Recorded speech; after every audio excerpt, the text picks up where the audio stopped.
Hey guys, so I thought about reading a bit of what I've been writing, and I had recorded some of it, and then I hated it, so I deleted it. So instead, we're going to talk about my book.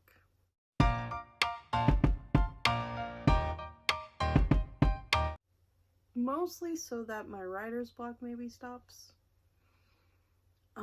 And it did for a short period of time yesterday. I got like 2 pages of writing in, but then I got distracted because my brain was like, oh, what if, instead of this book that you've been working on for the last month, what if that wasn't the first book? I'm like, okay.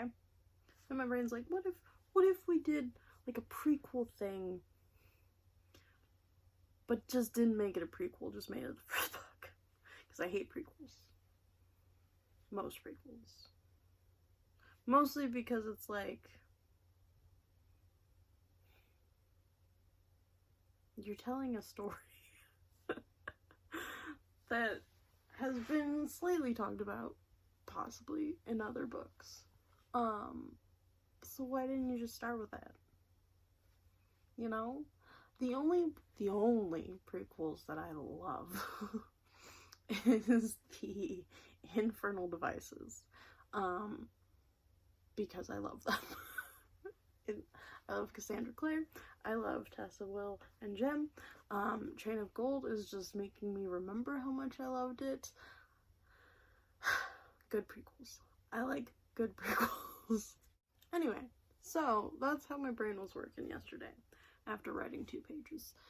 After thinking my writer's block was good. And to an extent, it was broken. Only to get distracted by other shit. So then I decided that I was now gonna have to write a trilogy instead of a duology, which was the original idea. I had to think of the name for this book because for whatever reason my brain just, I have to have titles for things that I am currently working on. There's only one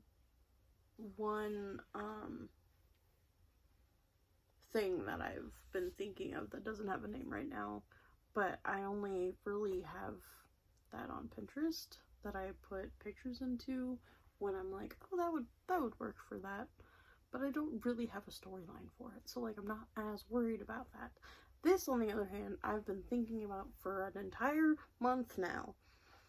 I have so many random notes in my note app on my phone for this storyline, just trying to get it all to mesh together. And then my goddamn brain decides it's a good idea to add another book.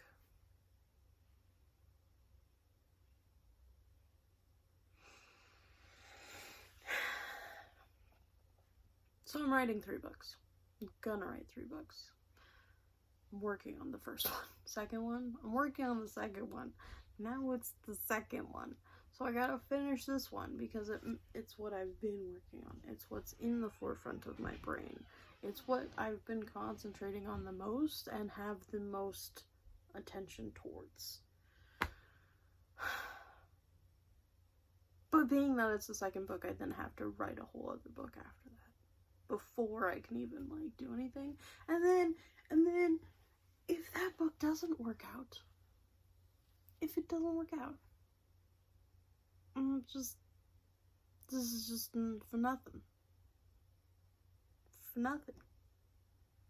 Unless I just ended up making it a duology after all. Which is possible, I guess. But like, now my brain wants a trilogy. But let's actually talk about what I'm writing instead of going off about how now I'm writing 3 books.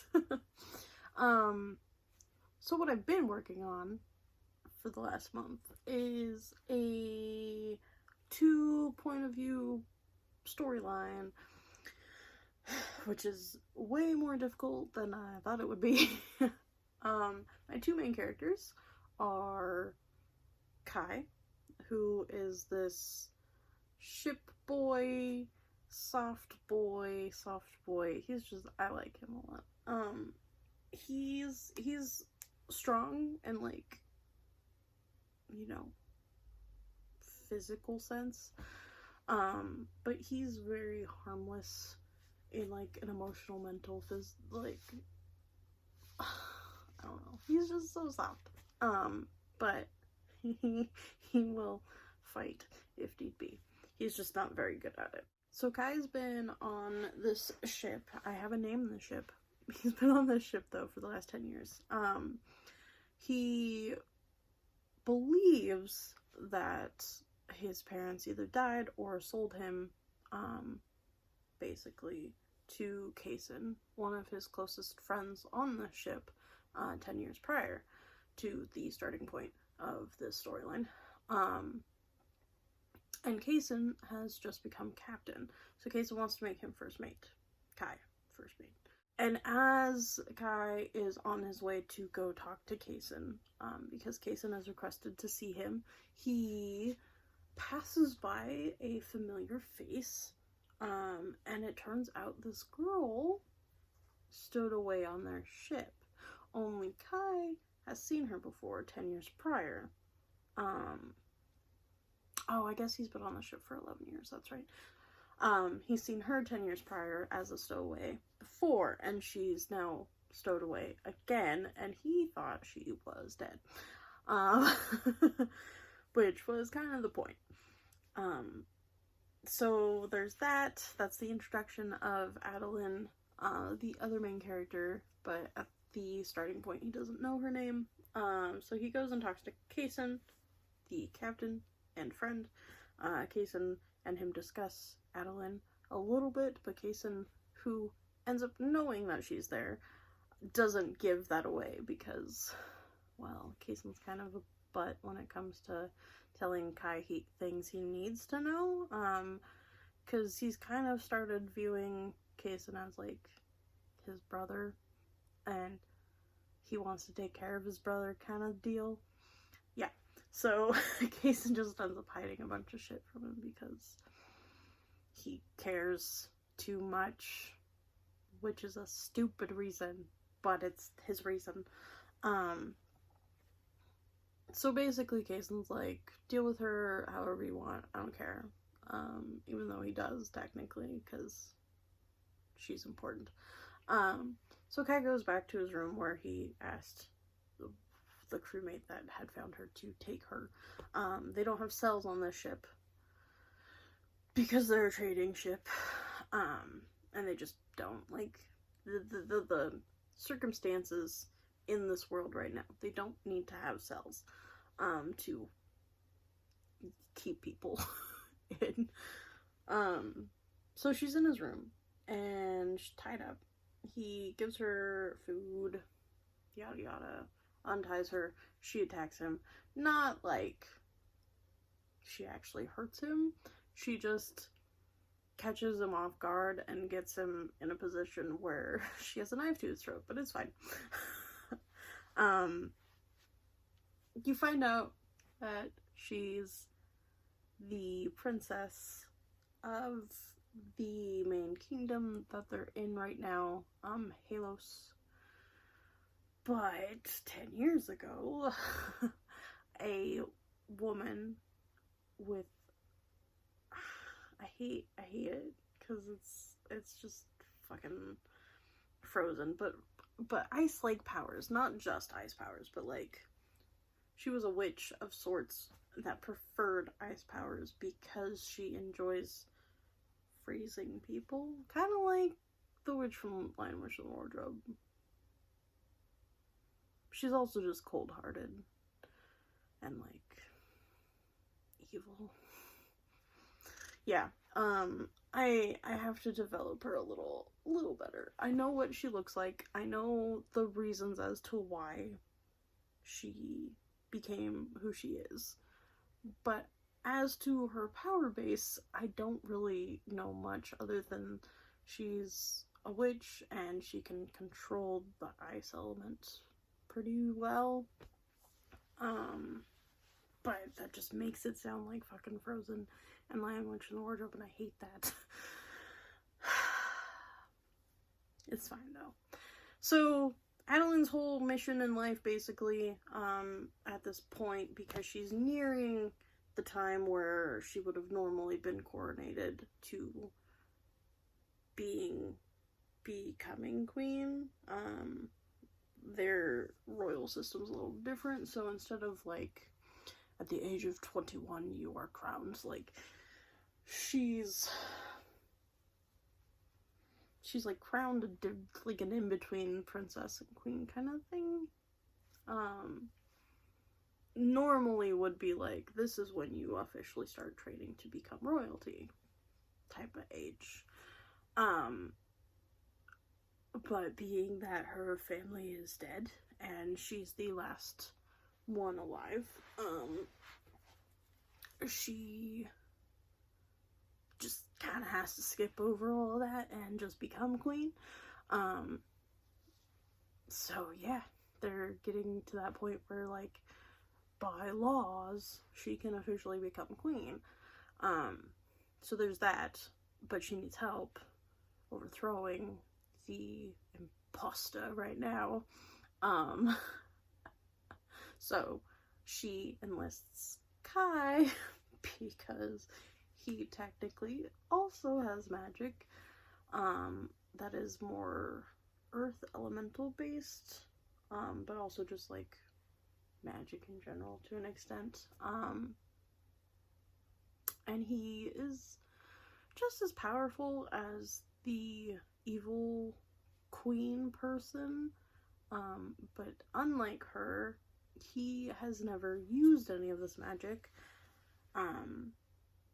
partially because he was never taught, and partially because he's been on the goddamn ocean for 10-11 years and doesn't really have much connection to the earth magic that he's connected to. Whereas unlike the evil queen gal, she's figured out ways to use her magic even if she's not around such elements. Yeah, there's a whole thing with that and her.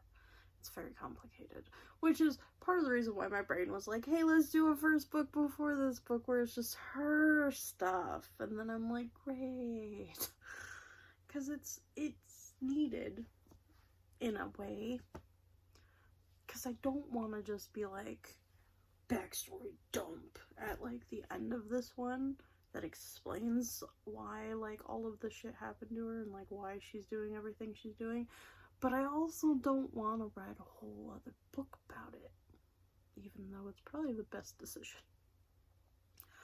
Anyway, he doesn't know that he's got magical powers. She knows he's got magical powers, so she's like, bro, you've got magical powers, come help me, because I need your help with that. With the overthrowing, and I don't have magic, I just fight good. So, yeah. They end up getting attacked by sirens, and having to go to shore for safety against the sirens, because the sirens hold grudges, because they're part fae. So, they wouldn't have given up if they hadn't gone to land. Yeah. So they start traveling through some foresty areas, and then suddenly the earth below Kai's feet just like drops, and he falls like several feet down, and then it just stops. And I'm not sure yet if it's because Kai, being that he is connected to the earth, used some form of magic to like prevent completely going down into it, or if what ends up happening is due to the person that started the sinkhole thing, and just waited until Adeline got in it too, because she decides to try and rescue Kai from this sinkhole thing. which is magically happening. And then they both get sucked down, and then fall into like this cavern area. They find some hot springs under this ground, and that's where they're found by a group of drow, basically. And you find out that the shaman, who is a little girl, and I love her, she's adorable in my brain. I kicked the camera stand. You find out that she brought them there so that she could train Kai in his magic, because that is what her destiny, in a way, is. Yeah. And that's about where I'm at. Adeline's teaching Kai how to fight with weapons better, because though the scene hasn't happened yet, you find out that her dad, the late king, used to be a great swordsman. So she's learned like how to fight from a very, very young age, and continued to do so as she was on the run for the last 10 years, because she had to, because it was the only thing that was saving her, basically, other than like the few people that were helping her get from place to place to avoid being captured. Yeah, she's had a rough life. It's cool. So yeah, and then the shaman's gonna teach Kai how to use magic. I arranged all of my Owlcrate stuff though back here. I like it a lot. I've been using the speaker so much. I haven't used the candle yet, because I don't know if we have a lighter. Haven't really looked though either. So, what you gonna do, right? I also didn't get very far into Chain of Gold yesterday. Did not move much, eh? I played Minecraft with Kelsey instead, but I'm really enjoying it. James is kind of infuriating in the sense that obviously he has some feelings towards Cordelia. He's just a dumb boy. Grace is kind of irritating in the sense that I feel like she's a stuck-up bitch. I really enjoy Lucy a lot though, and Cordelia a lot, and Matthew.